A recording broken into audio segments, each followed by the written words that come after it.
అపోస్తలుడైన పౌలు ఫిలిప్పీయులకు రాసిన పత్రిక 2వ అధ్యాయము 5వ వచనం నుంచి 8వ వచనం వరకు. క్రీస్తు యేసునకు కలిగిన ఈ మనస్సు మీరును కలిగి ఉండుడి. ఆయన దేవుని స్వరూపము కలిగిన వాడై ఉండి దేవునితో సమానముగా ఉండుట విడిచిపెట్టకూడని భాగ్యమని ఎంచుకొనలేదు, కానీ మనుషుల పోలికగా పుట్టి దాసుని స్వరూపమును ధరించుకొని తన్ను తాను రిక్తునిగా చేసుకొనెను. మరియు ఆయన ఆకారమందు మనుష్యుడుగా కనబడి మరణము పొందునంతగా, అనగా సిలువ మరణము పొందునంతగా విధేయత చూపిన వాడే తన్ను తాను తగ్గించుకొనెను. తగ్గింపు అన్నది దైవికమైన స్వభావము. తగ్గించుకోవడము అన్నది గాడ్స్ క్యారెక్టర్. సర్వోన్నతుడు సర్వశక్తిమంతుడైన దేవునిలో మనకి ఏ స్వభావం కనిపిస్తుంది? తగ్గింపు.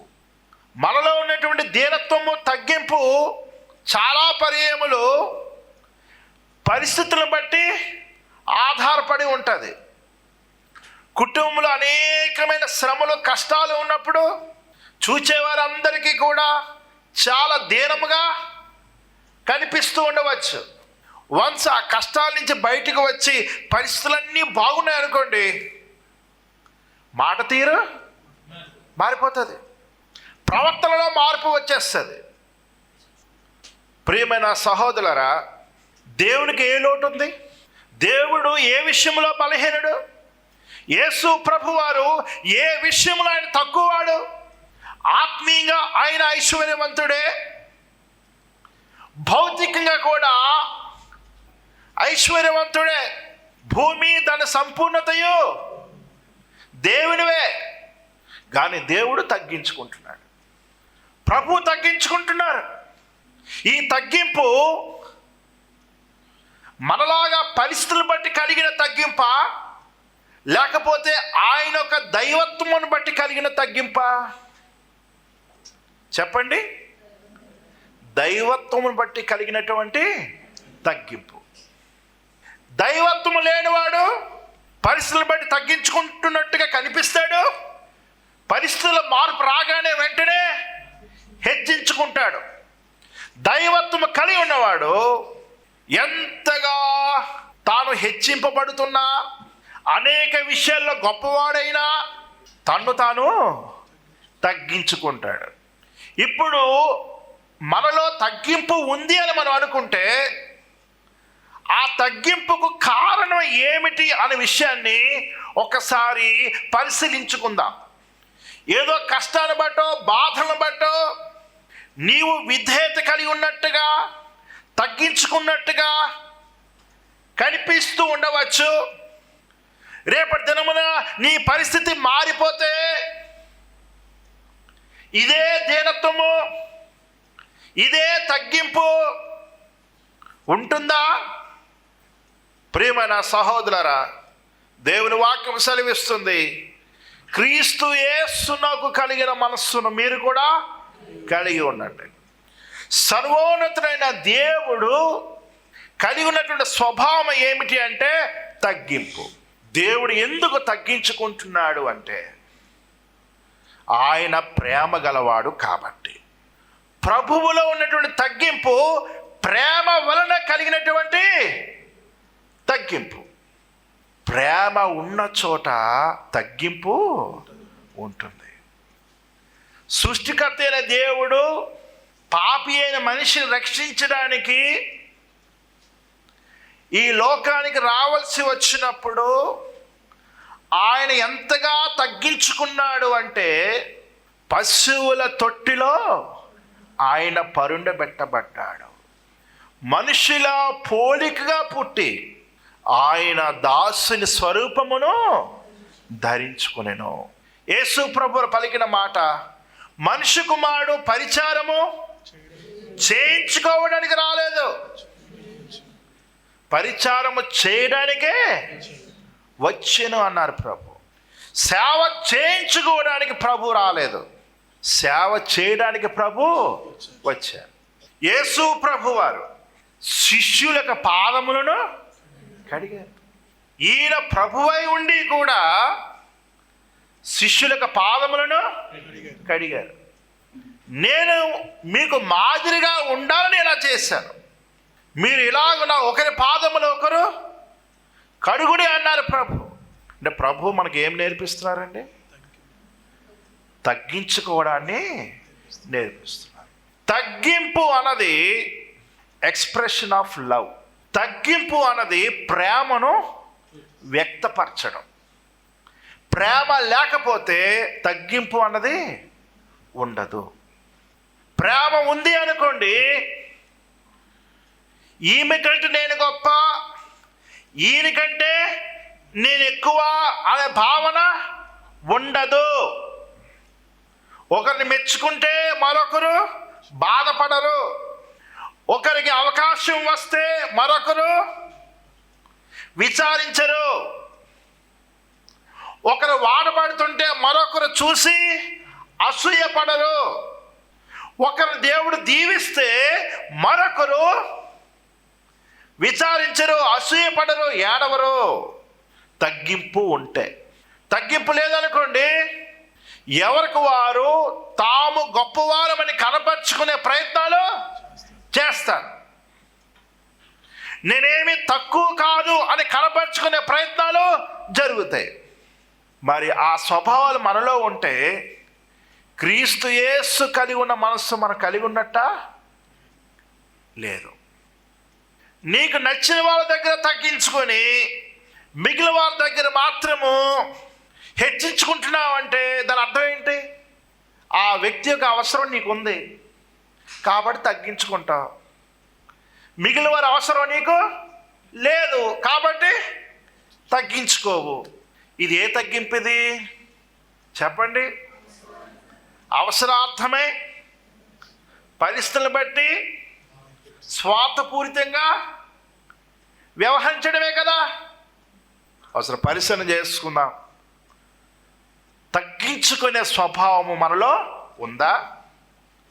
ఆ తగ్గింపు క్రీస్తు ప్రేమను బట్టి మనలో ఉందా, లేక అవసరార్థమై మన పరిస్థితులను బట్టి ఆ టైంకి తగ్గించుకున్నట్టుగా మనము బ్రతుకుతున్నామా అనే విషయాన్ని పరిశీలన చేసుకోవాలి. యోహాను సువార్త 15వ అధ్యాయం 13వ వచనం, తన స్నేహితుల కొరకు తన ప్రాణము పెట్టువాని కంటే ఎక్కువైన ప్రేమ గలవాడు ఎవడనూ లేడు. మరణము పొందునంతగా ఆయన తగ్గించుకున్నాడు అంటే దాని అర్థం ఏంటి? అంతగా ప్రభు మనలను ప్రేమించాడు. ప్రేమించాడు కాబట్టే తగ్గించుకున్నాడు. కాబట్టి క్రీస్తులో ఉన్న తగ్గింపు ప్రేమ మూలంగా కలిగింది. అదే ప్రేమ అగాపే ప్రేమ, నిష్కలంకమైన ప్రేమ, శాశ్వతమైన ప్రేమ, దేవుని ప్రేమ, పరలోక సంబంధమైన ప్రేమ. తగ్గింపు అన్నది ప్రేమను వ్యక్తపరచడం, ప్రేమను కనపరచడం. దేవుని ప్రేమ నీలో ఉంటే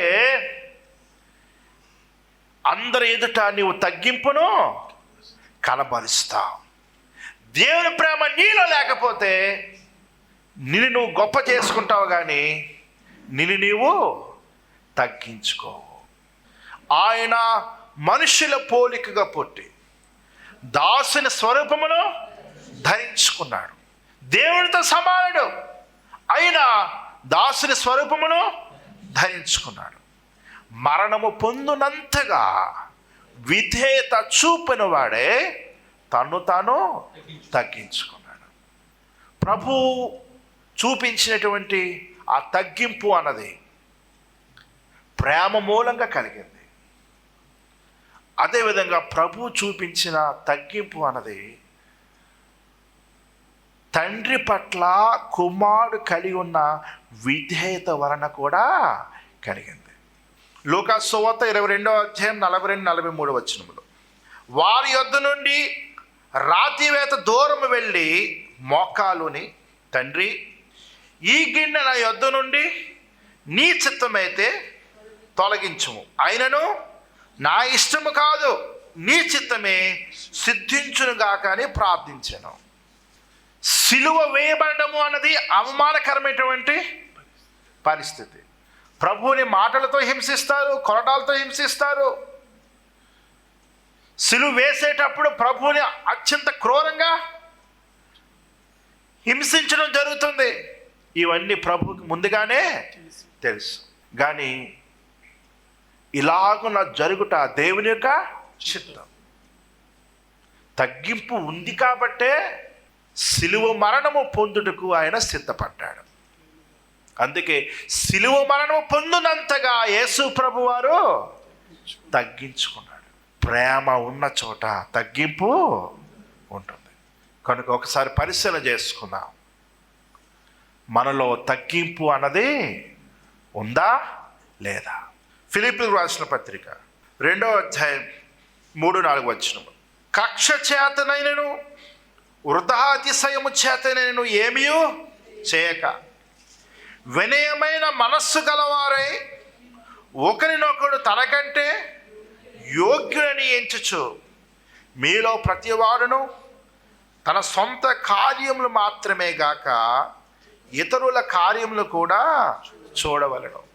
పౌలు అంటాడు, కొందరట అసూయ చేత, కక్ష చేత సువార్తను ప్రకటిస్తున్నారట. పౌలుని చూడగానే వారికి అసూయ పుట్టింది. పౌలుకు పోటీగా సువార్తను ప్రకటిస్తున్నారు. సంఘంలో పోటీతత్వం ఉండొచ్చండి. కక్ష చేత కానీ వృధా అతిశయం చేత కానీ మనం ఏ పని కూడా చేయకూడదు. దేవుని పనిని తగ్గింపుతో చేయాలి. ప్రభు పనిని మంచి మనసుతో చేయాలి. ఒక వ్యక్తిగా ఒక రోజున ఒక అవకాశం వచ్చింది అనుకోండి, ఎంకరేజ్ చేయండి. సహోదరుడా, దేవునికి కృప ఇచ్చాడు, బాగా చెయ్యి అని ఎంకరేజ్ చేయండి. ప్రభా, నాకు కూడా ఎటువంటి అవకాశము ఇవ్వని దేవుని అడగండి. మీ మనసును మెచ్చి దేవుడు మిమ్మల్ని కూడా ఆశీర్వదిస్తాడు. నీకంటే నేను ఎక్కువ, నీకంటే గొప్ప అని ఎంచుకోవద్దు. నాకంటే నీవు యోగ్యుడవు అని ఎంచుకోమని దేవుని వాక్యము సెలవిస్తుంది. కనుక కక్ష చేత కానీ వృధా అతిశయము చేత కానీ మనం ఏ పని కూడా చేయకూడదు. ఏ పని చేసినా మనం హెచ్చించుకోకుండా తగ్గింపుతో దేవుని పని చేయాలి. యేసు ప్రభు చేసిన ప్రతి పరిచర్యలో కూడా మనకేం కనిపిస్తుంది? తగ్గింపు కనిపిస్తుంది. నేను సాత్వికము గలవాను, దేన మనస్సు గలవాడని ప్రభు చెప్పారు. తగ్గింపు అన్నది ప్రేమ మూలంగా కలుగుతుంది కాబట్టి తగ్గింపు అన్నది ఆత్మస్వభావం. క్రీస్తు యేసు కలిగి ఉన్న ఈ మనస్సును మీరు కూడా కలిగి ఉండండి దేవుని వాక్యము సెలవిస్తుంది. యాకోబు రాసిన పత్రిక 4వ అధ్యాయం 10వ వచనం. ప్రభు దృష్టికి మిమ్మల్ని మీరు తగ్గించుకొనుడి, అప్పుడు ఆయన మిమ్మను హెచ్చించు. దేవుడు కోరుకున్నట్టుగా మన తగ్గింపు ఉండాలి, కానీ మనం అనుకున్నట్టుగా కాదు, మనం కోరుకున్నట్టుగా కాదు. మన తగ్గింపు ఎలాగ ఉండాలంటే దేవుడు కోరుకునే విధంగా ఉండాలి. ప్రభువారు మాదిరిగా ఉండి మనకు చూపించిన తగ్గింపు ఎటువంటిది? దాసుని స్వరూపమునైనా ధరించుకున్నాడు. ప్రభు ఎంత గొప్పవాడైనప్పటికీ అలుపులైనటువంటి శిష్యులకు పాదములైనా కడిగాడు. తండ్రి చిత్తము నెరవేర్చడానికి ఆయన ఆ శిలువ మరణము పొందడానికి కూడా సిద్ధపడిపోయాడు. శిలువ మరణము పొందినంతగా ప్రభువారు తగ్గించుకున్నారు. కనుక ప్రభువునకు వలె మనం కూడా తగ్గించుకోవాలి. ఆయన కోరుకున్నట్టుగా మనము తగ్గించుకోవాలి. కనుక ప్రభు దృష్టికి మిమ్మల్ని మీరు తగ్గించుకోండి, అప్పుడు ఆయన మిమ్మల్ని హెచ్చించు. ఇప్పుడు యేసు ప్రభువుని ఫాలో అయినటువంటి శిష్యులు కూడా తమ జీవితంలో వారు తగ్గించుకోవడము ప్రారంభించారు. స్టెఫనును రాళ్ళు రువ్వి చంపుతుంటే ప్రభువా, ఈ పాపము వారి మీద మోపవద్దు అని చెప్పి స్టెఫనుని చంపుతూ ఉంటుంటే స్టెఫను మోకాలుని ప్రార్థన చేసి దేవునికి తను తాను అప్పగించేసుకున్నాడు. ఆ విధంగా స్టెఫను హతసాక్షి అయిపోయాడు. స్టెఫనును రాళ్ళు రువ్వి చంపేశారు. అంటే మరణము పొందునంతగా స్టెఫను విధేయత చూపిన వాడు తను తాను తగ్గించుకున్నాడు, రక్షించబడ్డాడు. అపోస్తలుల దగ్గర మంచి పరిచర్య చేశాడు, సువార్తికుడిగా మారాడు. దేవుడు తన ద్వారా అద్భుతాలు జరిగించాడు.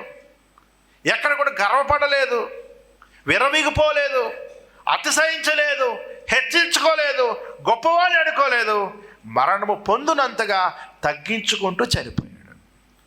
యోహాను యాకోబులు అన్నదమ్ములు. ఆ యాకోబు హతసాక్షి అయిపోయాడు. హేరోదు అతన్ని చంపించేశాడు. మరణము పొందునంతగా విధేయత చూపి యాకోబు తన్ను తాను తగ్గించుకున్నాడు. వీరందరూ ఎవరిని ఫాలో అయ్యారండి? యేసు ప్రభుని ఫాలో అయ్యారు. అపోస్తలుడు పౌలు అంటాడు, బ్రతుకుట క్రీస్తే, చావైతే లాభము అన్నాడు. అంటే పౌలు కూడా వ్యక్తిగత ఆత్మీయ జీవితంలో కావచ్చు, తన పరిచర్యలో కావచ్చు, ఎంతగానో తగ్గించుకుంటూ ప్రభు సేవ చేస్తూ మరణము పొందునంతగా విధేయత చూపిన వాడే తన్ను తాను తగ్గించుకున్నాడు. కనుక ప్రియమైన సహోదరులారా, దేవుని పిల్లలమైన మనము దేవుని స్వభావమైనటువంటి తగ్గింపును కలిగి ఉండాలి. తగ్గింపు ఉంటే మాత్రం ప్రభువారు శిష్యులకు పాదములు కడిగినట్టుగా మన సహోదరులు ఎదుట మనం ఎంతగానో తగ్గించుకుంటాం. కనుక తగ్గింపును కలిగి ఉందాం. తగ్గింపు దేవుని ప్రేమ మూలంగా కలుగుతుంది. దేవుని ప్రేమ పరిశుద్ధాత్మ వలన కలుగుతుంది. ఆ ప్రేమను బట్టి మనలో తగ్గింపు ఏర్పడుతుంది. దేవుని చిత్తానికి ఎవరైతే అప్పగించేసుకుంటారో ఆ విధేయతను బట్టి కూడా వారిలో తగ్గింపు అన్నది ఇంకా కొనసాగుతుంది. ఎంతవరకు కొనసాగుతుందంటే ప్రభు కొరకు మరణించేంతగా. కనుక క్రీస్తు యేసునకు కలిగిన మనస్సును మీరు కూడా కలిగి ఉండండి. దేవుడి మాట దీవించును గాక. ఆమేన్.